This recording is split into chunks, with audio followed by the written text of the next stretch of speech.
Hi there, this is Coach Stanley, the chess instructor at the American International School of Lusaka. I'm going to present a video on the golden rules of the middle game. These are just guidelines. As we know, principles and rules, guidelines are not mandatory, they're not compulsory, but they're important guidelines that make our life easier during the course of the game. I have a number of them, and I'm going to run through all of them. The first one is obtain more space. As we all know, when we're done with the opening, this is where the actual battle, the fight in the game of chess takes place, and there's the white side and the black side. So it's always an advantage to try and expand, increase the portion of the chessboard that you control. That gives us an advantage. The second point is make pawn captures towards the center. We know the importance of the center, and if a pawn, for instance, is capturing on f3, there are two options. You can capture with the e pawn, this will be away from the center, whereas you can capture with the g pawn, and that will be capturing towards the center.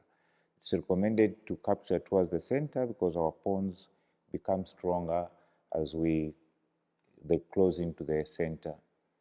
The third one is keep the connection of your pawn structure intact as much as possible. In other words, keep few pawn islands. Let's look at these 8 pawns, for instance. If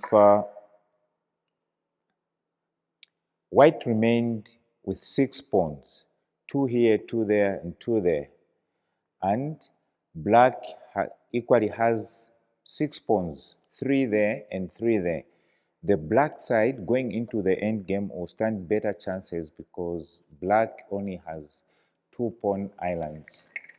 As we can see, if we remove the bigger pieces to make it more clear. The numerical count shows 6 pawns for white and 6 pawns for black. But however, white has 3 groups or 3 pawn islands. That's a disadvantage. This is what I mean when I say keep the connection of your pawn structure or maintain as few pawn islands as possible. The next point or rule going into the middle game that we need to bear in mind as we play our game is that knights prefer closed positions. The knight is able to hop around the chessboard,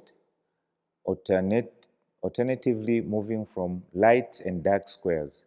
And because of that property, the knight is able to work very well in closed positions, whereas bishops prefer open positions.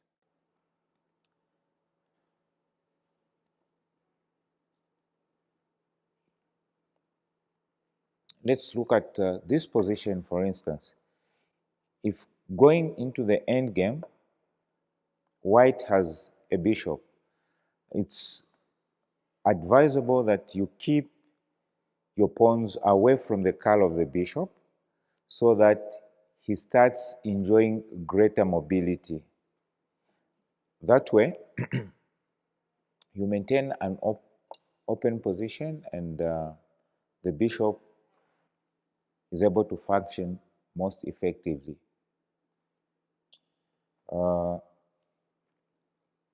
The next rule or principle that we can follow in the middle game involves bishop pair. Okay, if a side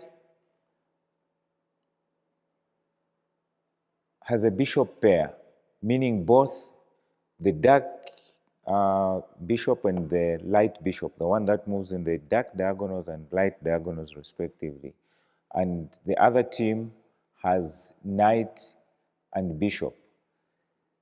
The side with a bishop pair always comes out stronger. And if you are playing the side that doesn't have the bishop pair, you need to strive and try and exchange off one of the bishops. Whereas if you are the side with the bishop pair, you need to strive and try and maintain your bishop pair.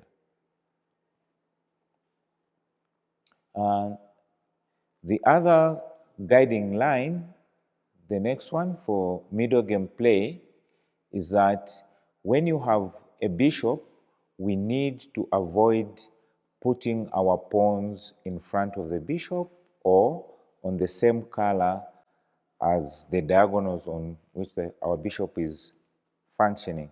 Take, for instance, if white had a pawn there and a pawn there, you see that this bishop gets restricted going forward and he can only move backwards and, say, possibly change diagonals.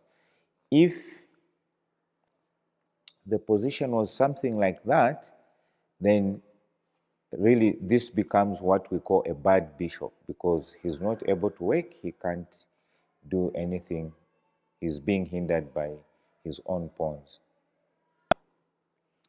Then the next thing is what we call an outpost, and knights prefer outposts. Take a position such as this.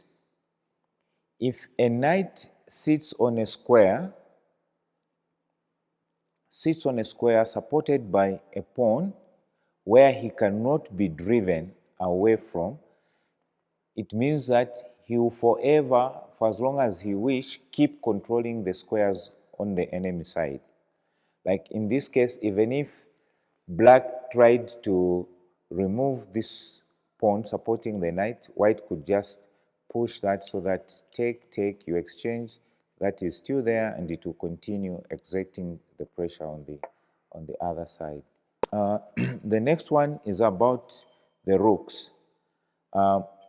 Rooks prefer generally open files.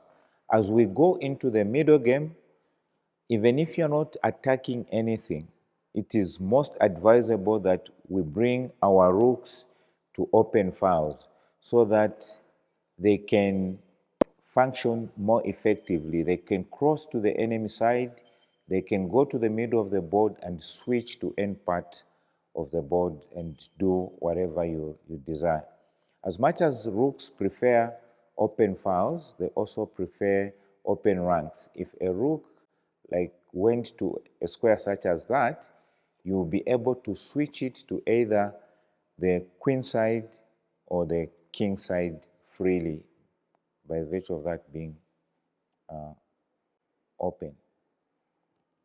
Then the next point is we need to look for ways to improve our weakest pieces. Not all our pieces may have ideal positions.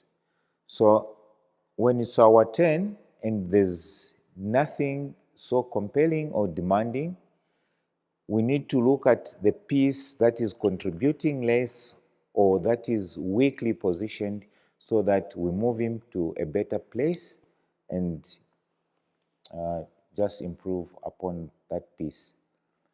The next one is we should also aim to exchange our opponent's best placed pieces.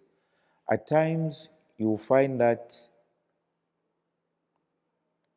say you have a castled position and your opponent has placed a piece such as the way this bishop is placed here.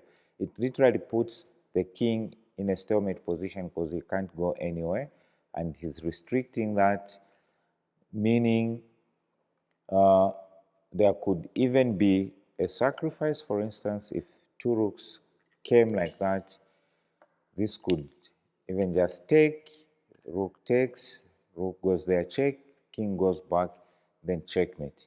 So that demonstrates just how strong or how powerful this piece is. And For middle game play, it's most advisable that we try and exchange off our opponent's strong pieces. If that is exchanged and maybe another piece takes that, you take care of the problems that can arise from that strength. The next point is that we need to aim for weaknesses in our opponent's position. Working with a plan, you need to evaluate. Look at your side and compare it to your opponent's side. If you can identify a weak part, a weak area in your opponent's side, that's the area we need to attack. That's where we need to aim for.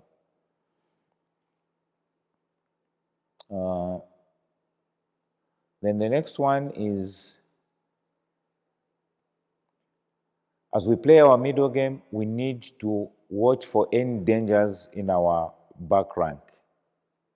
Sometimes we get carried away and keep playing, keep pushing our pieces deep into the game, and then a surprise blow just comes to the back rank. That can best be avoided if we keep watch of any dangers to our back rank. To end this section, if you are up an exchange, like in the middle game, you exchange a rook for a knight, you need to try and force an exchange with the other rook so that your power becomes more significant. Thank you.